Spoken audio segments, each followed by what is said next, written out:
Andy and Dave Daly right here on the Muskegon channel. I am Andy O'Reilly. Dave Cackley is over yonder looking lovely. You know what I'm going to call you today? I'm going to call you a dandy. I do look like a dandy, don't I? You are dandied up and ready to go. All you need is a fancy hat and maybe a nice little boutonniere there on your coat. And you ever thought of that?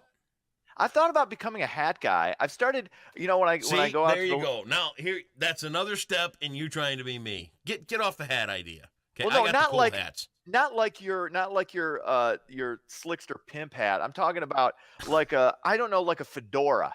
Maybe start wearing a fedora. No, that'd be kind of cool. Hats.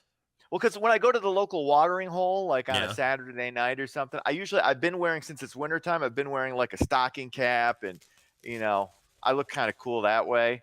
I've become really, the only problem is when I take the hat off, and this with someone with a shaved head, you get the stuff sticks to your hat, like the little pieces of fabric. I don't like that. No.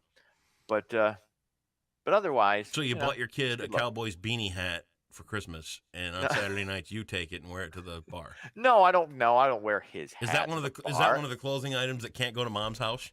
Are you not that couple? Because there are couples that do that, No, we got it's fine. He takes stuff. I don't understand couples that whose relationships didn't work out, but somehow they throw their kid in the middle of it. Yeah, it's like, we don't care. All right, get along great. No, but really, you don't need to start getting into the hats too, because that's kind of my thing. Okay, fine. I ran into a guy this last weekend. The next thing I was thinking about getting just for fun, and to wear to special occasions, and I was thinking about getting a top hat. Yeah. And my buddy, see? There you go. Yeah. And my buddy Brian Harris was, we were down at the Polar Plunge, and I look over at Brian. He's got a top hat on. And I'm like, hey, what are you doing with a top hat? He goes, what do you mean? I said, dude, I got one in the queue in the Amazon to buy one for myself. Now you got one. I can't go around looking like you. Now, how are you going to wear that like at the No More Sidelines thing? That you go top hat? No More Sidelines is indoors, so you don't wear a hat inside. I was brought up mannerly. I don't know about you. Oh, gotcha. Yeah. Sorry about that. But here's what I think you should do. I think if you're going to go with this look and this coat and tie and everything like that, I think once a week on TV, you should stop and get yourself a boutonniere. Okay. Wouldn't you look classy on TV with a flower on your coat once a week? I was thinking more like a handkerchief. Like Dan Harlan's really good with a handkerchief in the pocket. You want to go? You think I go flower? Talk to our Bingoey. That's actually a good idea. Love the guy. He would be. I think he'd be fun with it. I think he'd think that was cool. Yeah. And you should wear a boutonniere on air once a week. Not a bad idea. And then the other thing I want you to do too is talk to the people there at TV 13 about your little chime, your little alert chime. Okay. Get rid of that. What, you don't like it? No. When Cindy's getting ready for work and watching TV in the bathroom, and I hear that when I'm laying in bed, not good. Because there's probably school closing, or there's weather, or there's what? Oh, okay. Sorry. Yeah, well. Sorry, we apologize for that. I will apologize on behalf of the entire production department. And rid yourself of the chime. Okay. And we'll be good. All right. I'll see what I can do. Hey, start with the Muskegon story too, would you? No, what? No, I got the Muskegon story coming third. Start with that. It's closed. Lead with Muskegon, man. That's what we are all about here at the Muskegon I understand. Channel. So you want me to start? Okay, so now you want me to change how I've been doing this the whole time. Start with the local and then go to the national. Local. We are all about Muskegon, my friend. All right. For the first time in over a decade, Oak Ridge Public Schools had to close a building due to illness. Oak Ridge Lower Elementary was closed Wednesday due to staff illnesses. According to the superintendent, too many staff members were out sick and there weren't enough substitutes to cover classrooms. Hey, could have called me. I know I've got like 3 jobs going right now, but I could take some time out of my busy schedule to learn the kids. I did that for a couple of years. Do the chillins? Learn them, reading, writing, all that good stuff. Sure. Staff and many students are afflicted with flu or flu-like symptoms. I cannot remember. I mean, I hate to sound like the old guy back in my day, but back in your day, we didn't close schools because somebody threw up or somebody had the sniffles. Come on. Dude, we've gone over this to ad nauseum, okay? There are 2 schools of thought here. There's your school of thought, which means you give a rat's ass about no one, and you don't care who gets sick or who ends up dead because of your whatever horrible icky disease you're carrying around, because you're all about you. You Not at don't all. care what happens to other people. Whereas there are others in today's day and age who are a little Germaphobes. more conscious of those around them, And they're the ones who always get sick. Well, they always elect get to sick. stay You know home why? and not spread the disease. No. You go out, you expose yourself to germs, you expose yourself to bacteria, and that's how you develop, wait for it, immunities. Right, That's but here's what the you thing, do. You expose butthole. yourself. Listen up carefully. Are you ready for this? Go These ahead. viruses, they morph and they change, and there's a different strain that comes around every other year. Absolutely. And this year, it's particularly bad. And I was out on Apple Avenue the other day. I was running an errand, and my doctor's office is right out there. And I've lost a little weight, and I thought, well, I'm going to swing into the doctor's office and jump on his scale and see what his scale says. Because, okay, I'm down a few pounds. I'm looking good. I pull into the parking lot, and the thing is just full of cars. And I think to myself, oh, my God, every one of these people has the flu. And I'm like, to hell with it. I got back. I didn't even get out of the car. I just kept on driving. I'm not going Stop going to the doctor when you have the flu. You have the flu. Go to bed. Nap. Take some NyQuil. You're fine. You have the flu. Okay? You don't have cancer. You don't have HIV. Come on. Come on, people. Knock it off. Listen. Okay, listen very carefully. There will come a day, and this will happen to you. Okay? It'll happen. Mm-hmm. You get the flu, and I mean the flu. Not the stomach bug, not the drizzlies, not the Hershey squirts for a couple of days, none of that. You get the flu, and you're down for 4 or 5 days with it, and you end up in the ER because you need fluids and you need medical treatments and a breathing treatment. Wait, you don't have fluids at your house? Huh? You don't have ginger ale? You don't have water? I mean, I didn't think I would up make in ER, man. Your day's coming. All right. I gotta go make my money because Donald Trump gave me all that money back. Which, by the way, did you get your first check? Yes, I did. And how much? I'm telling you, it was. I'm not going to say exactly how much. Wait a minute there. You said. Let me put it to you this way. way. You would tell everybody exactly how much you got. I didn't say exact. I said, remember what we talked about? Extra. You said exactly how much you'd get. Cough it up. $6? A lot higher than $6. How much? A lot higher than $6. Let me say this. I'll say this. Can I say this? No, you can tell me how much. I'll say it's more than 20. It's in between 20 and 50.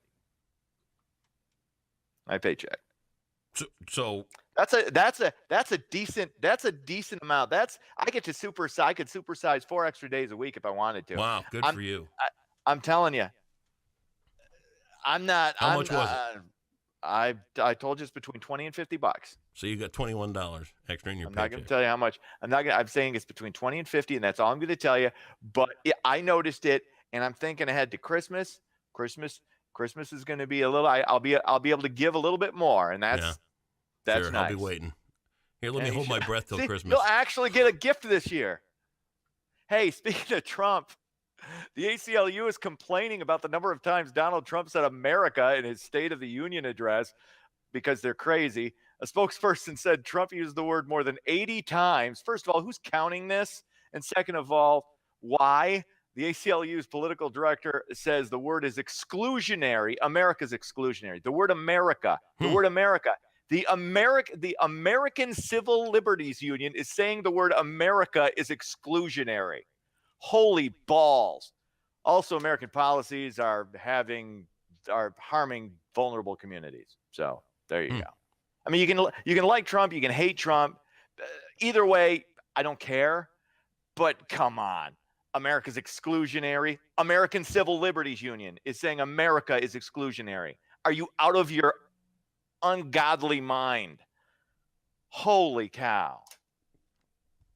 Go ahead. I'm still holding my breath. Waiting for my Christmas present. Because you're getting rich now.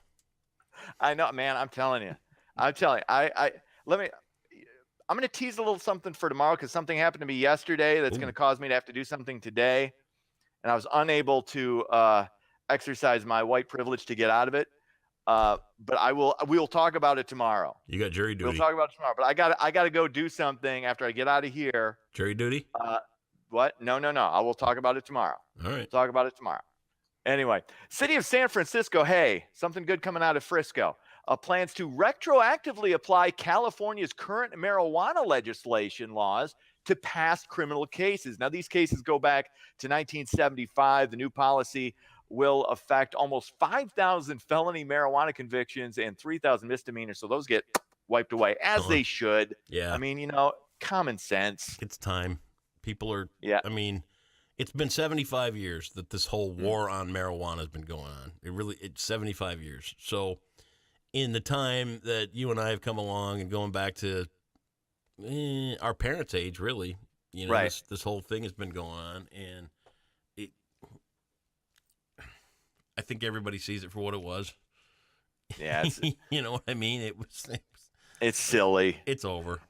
And I'm all for legalization of it. I'm not and you know what? I'm not for it with the idea of free the weed for everybody and anybody and everything like that. There's got to be a penalty for driving under the influence. There's got to be a penalty for somebody underage using it. There's got to be. It's got to be treated like alcohol. But the only thing different, I think, when it comes to the marijuana industry, and I think you're going to see it on the ballot this year. Yeah, I think absolutely. You're going to see voters pass it because I think everybody's sick of it. Right. And I think people want it. The only thing I think that we should safeguard in Michigan is the fact that I think that it should remain kind of an artisan business. I don't think it should be turned over to like a Philip Morris or a gigantic big business like that. I'd rather see perspective. that stay like a cottage industry where people do it locally and do right. that kind of, and with adequate regulation and adequate, you know what I mean? Support local weed. Well, that's the way I no, think it you're ought to be absolutely done. right. I mean, local farmers, local people, and keep it kind of an artisan business. I like that. Yeah, I really like that idea. I think that's smart. But on the same token, keep it away from kids because their minds are not developed yet. And they just don't need that. I look back at my days of alcohol, and everybody knows I started when I was 12. I don't think it's good. I don't think that it should be treated anything different than alcohol. It's But if you're 21 or older and that's what you want to do to get your chillax on, it ought to be an option. It's probably better than the double vodka tonics. You think? I'm just gonna say. Because look at your life. Hey, now. I don't do doubles anymore, man. That was back in my 30s. Can't handle that. I just can't. Doubles? Oh, geez.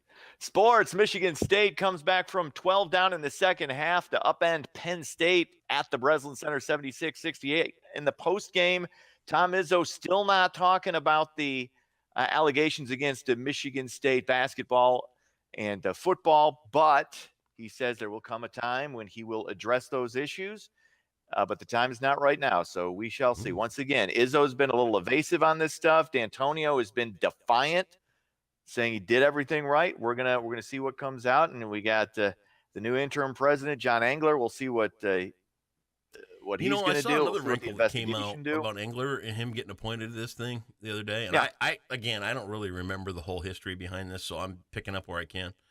But didn't Engler kind of refuse some inspections of jails because weren't women in jails accusing the jail system of improper treatment, and they were going to bring an investigation in of some sort, and he stopped it. That's a good. You know what? I do not know about that. I'm not going to pretend to have any knowledge. A lot more people are saying, "Hey, they found another great cover-up guy to help them bury the." So I mean, we'll see. I don't know. I just don't know. And as far as cover-ups go, I mean, once again, you've got the president of the university. This is not. You and I were talking off pod about this when this came down last Friday. And I said it could be bigger than Penn State if it ends up knocking out both D'Antonio and Izzo, because it's two prominent top 10 in basketball and football programs that you'd be as opposed to what was going on at Penn State.